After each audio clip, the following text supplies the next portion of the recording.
Welcome to today's deep dive. We have a really fascinating stack of source material today that touches on, well, a little bit of everything. We really do. It's a great mix. Yeah. We are looking at a promotional announcement and a Kickstarter pre-launch page for an upcoming anime romance audio drama. Right. It's called Share Love Season 2. And I want to say right up front, whether you are a hardcore anime fan who has a whole shelf full of drama CDs, Or if you've never even heard of a drama CD. exactly, or you're just someone fascinated by unique interactive storytelling formats and maybe the mechanics of modern crowdfunding, this deep dive is going to extract the most interesting aha moments from these sources for you. It's got layers. It really does. Yeah. We're going to look at how immersive, choice-driven storytelling actually works in a purely audio format. And we're going to examine the highly ambitious business of localizing niche anime media for massive international audiences. The documents provide a really compelling look at the intersection of narrative design and fan economics. Which is such a specific cross-section. It is. We are looking at a deeply intimate, emotional form of storytelling, and right alongside it, we are analyzing the algorithm-driven machinery required to actually get that story funded. Right, and produced in a completely different language. Exactly. Okay, let's unpack this. The origins of Share Love begin in Japan. Yes. It was originally produced by a company called AniMedia Entertainment. And the core premise is that it's a character-driven drama CD, heavily focused on romantic tension and slice-of-life storytelling. Which is such a staple genre. It is.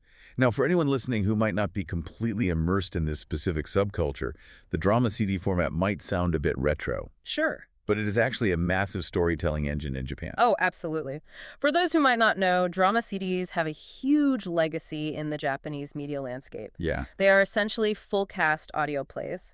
Historically, they have been used to expand on the universes of popular manga, anime, or video games. Right, like side stories or sequels. Exactly. But they also exist as entirely original properties like this one. They rely completely on immersive soundscapes and high-caliber voice acting to build the world. Because there's nothing to look at. Right. It is a medium that demands your full attention because you do not have a screen feeding you visual information. And the narrative of Share Love really leans into that specific format. The story centers on four men sharing a home. Just a classic roommate setup. Yeah, it falls squarely into the slice-of-life genre, meaning it focuses on how everyday, mundane life turns into profound moments of friendship, humor, and emotional connection. Which is the beauty of the genre. It is. Yep. There are no magical girls, no giant mechs. No world-ending threats. Exactly. None of that. And the slice-of-life genre doesn't need world-ending stakes to generate drama because the stakes are intensely personal. Right. It focuses on the friction, the warmth, and the micro-tensions of shared living spaces. The drama comes from someone drinking the last of the milk. Oh, the ultimate betrayal. Right. Or a lingering glance across the kitchen island.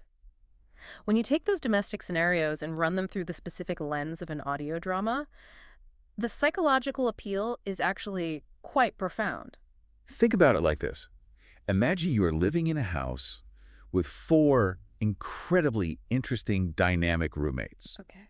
You are standing just outside the living room, eavesdropping on their most emotionally charged, funny, or vulnerable conversations. I love that analogy. Because it's purely an audio medium, you aren't watching them on a screen from a distance. Right. Their voices are right in your ears. You are literally sharing their acoustic space. The medium dictates the intimacy. Yes. When you remove the visual component, your brain has to work harder to construct the scene, which paradoxically makes you feel much closer to the characters. You're doing half the work. You really are. You are painting the picture of that shared home in your own mind, guided entirely by the vocal performance.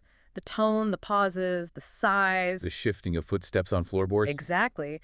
The listener becomes an active participant in manifesting the world. And that established intimacy sets up the massive plot point our source material reveals for Season 2. Right, the big hook. The dynamic in the house is already established from the first season. The relationships are built. And then the writers throw a wrench into the domestic comfort by introducing a major romantic dilemma. A huge one. The group receives an invitation to attend a former housemate's wedding. Which sounds so normal. It does. An invitation to a wedding sounds like a standard slice-of-life trope. Yeah. So how does Season 2 turn that into a dramatic hook? What's fascinating here is the sheer narrative leverage that single choice creates. The invitation comes with a catch. A big catch. Only the listener, meaning you, inserted directly into the narrative as a protagonist, and exactly one of the guys from the house can attend. Just one. By forcing the listener to answer the question, who will you choose, the format weaponizes all of the established personality and relationship dynamics of each character. It really does. It funnels an entire season's worth of romantic tension into a single high-stakes decision. Imagine having to look 3 of your roommates in the eye and say, sorry, you guys are great, but I'm taking the guy who does the dishes. The tension would be awful. The emotional fallout in that house is going to be immense. You aren't just passively listening to a story about 4 guys anymore. You are the catalyst for the drama. You're the one causing the problem. And the source text explicitly notes that the decision is exciting and emotionally complicated, and it is easy to see why. Yeah.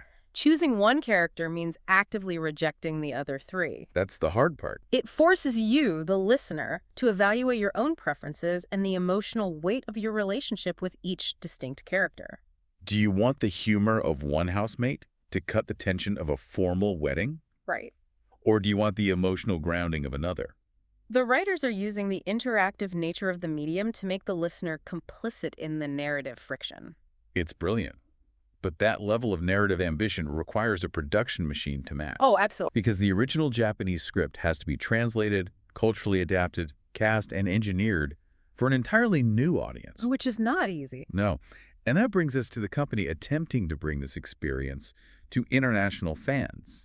AniMedia Entertainment. Right, AniMedia. They are an audio drama and anime media production label. Yeah. Their stated focus in the source material is bringing this specific style of anime storytelling to English-speaking audiences. It's a huge undertaking. Taking a highly nuanced, culturally specific Japanese drama CD from Righty Entertainment and localizing it is a monumental task. You are not just translating words. What else are you translating? You are translating cultural shorthand, comedic timing, and the very specific cadence of Japanese romantic tension into English, all while trying to maintain the original intimacy. Here's where it gets really interesting. The source material highlights that this Kickstarter campaign for Share Love Season 2 arrives right on the heels of AniMedia announcing their massive 2026 to 2027 production slate. A huge announcement. We actually covered that slate announcement in a previous deep dive. Yeah. But seeing it listed out in the promotional material for this specific campaign really crystallizes their business strategy. It really puts it in perspective. The text lists their upcoming series and seasons over the next 2 years, and it is a stacked lineup. Yeah, very stacked. We have Share Love Season 2. Right. Then we have Mr. Song, Keep Calm Seasons 2 and 3. Oh. We also have Share Love Season 3, already officially on the board. Which is wild. And finally, The Legend of Glaive Season 3, which the text explicitly notes is AniMedia's flagship series. If we connect this to the bigger picture, this slate signals something monumental for this specific niche of media. How so? Well, this isn't a company cautiously testing the waters with a single crowdfunding project to see if Western audiences have any appetite for drama CDs. They're not just dipping a toe in. Exactly. As the text outlines, this is an ambitious expansion of the studio's anime audio drama catalog. They are mapping out a multi-year strategy.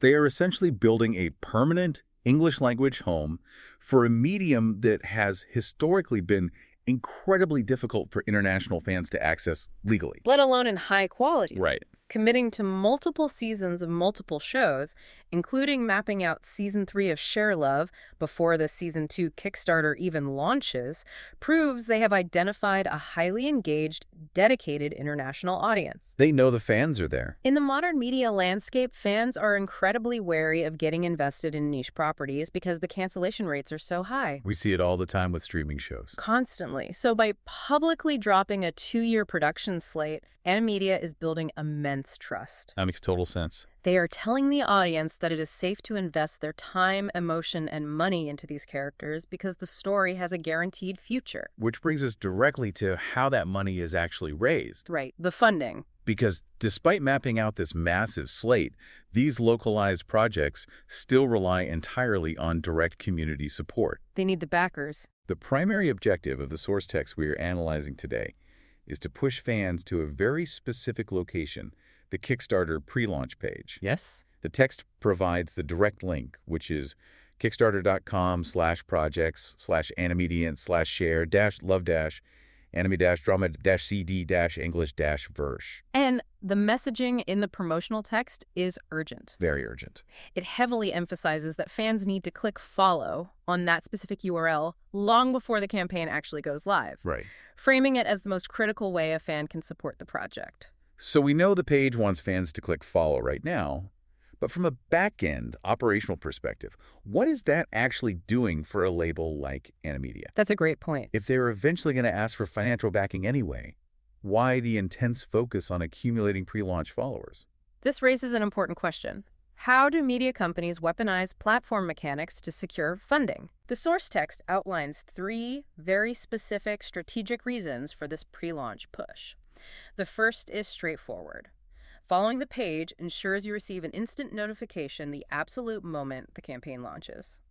Because in a digital landscape where attention spans are fractured across a dozen different apps, relying on a fan to simply remember a launch date is terrible business strategy. You'll lose half your audience. That automated ping is the first line of defense against churn. Absolutely. The second reason is purely incentivized. It grants the follower early access to backer rewards. Oh, right. In crowdfunding, especially with anime-inspired projects that traffic in limited edition physical items, exclusive voice tracks, or early bird pricing tiers, Those go fast. getting in on minute 1 is a massive advantage. Scarcity drives action. But the third reason outlined in the text is really the lifeblood of the entire operation. The big one. Following the campaign helps boost the project's visibility and momentum on Kickstarter. We're talking about gaming the platform's algorithm. Early momentum is everything in crowdfunding. The Kickstarter algorithm, like most recommendation engines, categorizes projects based on velocity. Right, how fast the money comes in. Exactly.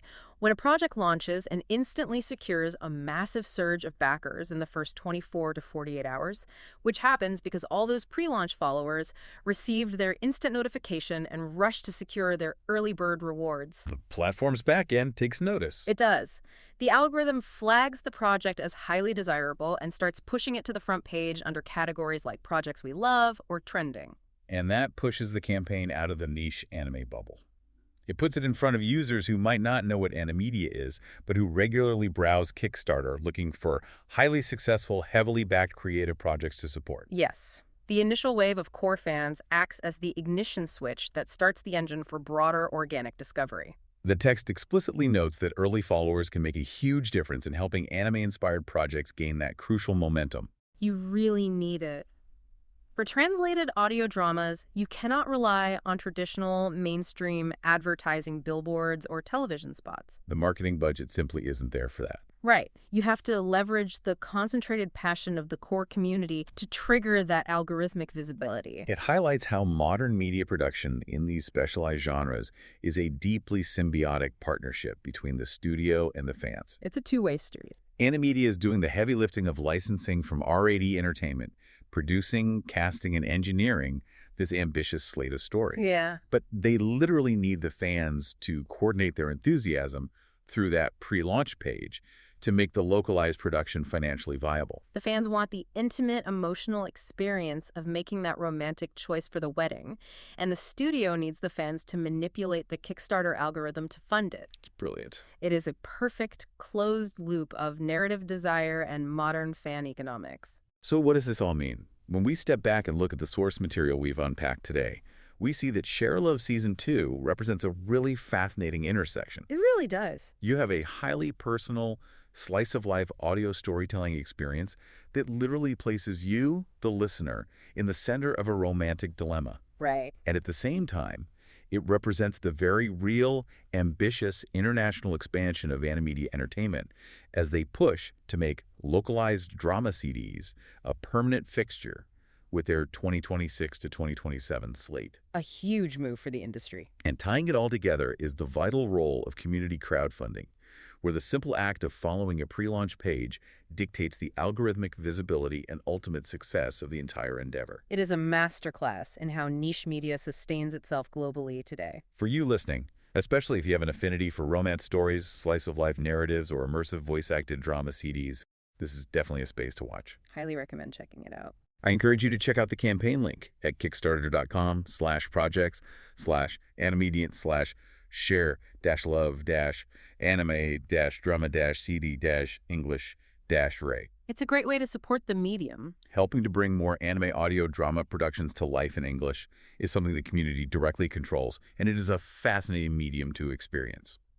As we wrap up, I want to leave you with a thought to mull over, looking ahead at the narrative implications of what we've discussed today. Okay, let's hear it.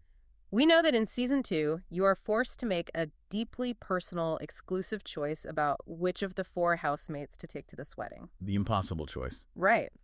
It is a decision that leverages the unique personality and relationship dynamics of the group and essentially rejects three of the characters. Oh, which is going to be so awkward. But we also know, purely based on AniMedia's published production slate, that Share Love Season 3 is already confirmed and on the horizon. Oh. So how will that highly exclusive choice you make at the Season 2 wedding ripple out? That is a great point. When the story eventually continues into the third season, how will that emotional fallout and the friction of that choice fundamentally alter the slice-of-life dynamic of that shared home? Oh, that completely changes how you approach the decision. The stakes of your choice aren't just contained to one event. They are going to shape the entire future of the narrative landscape in that house. You're going to have to live with the consequences in Season 3. That is amazing. Thank you so much for joining us on this deep dive. We hope you enjoyed exploring the art and business of audio dramas with us today. Thank you for listening. We will catch you next time.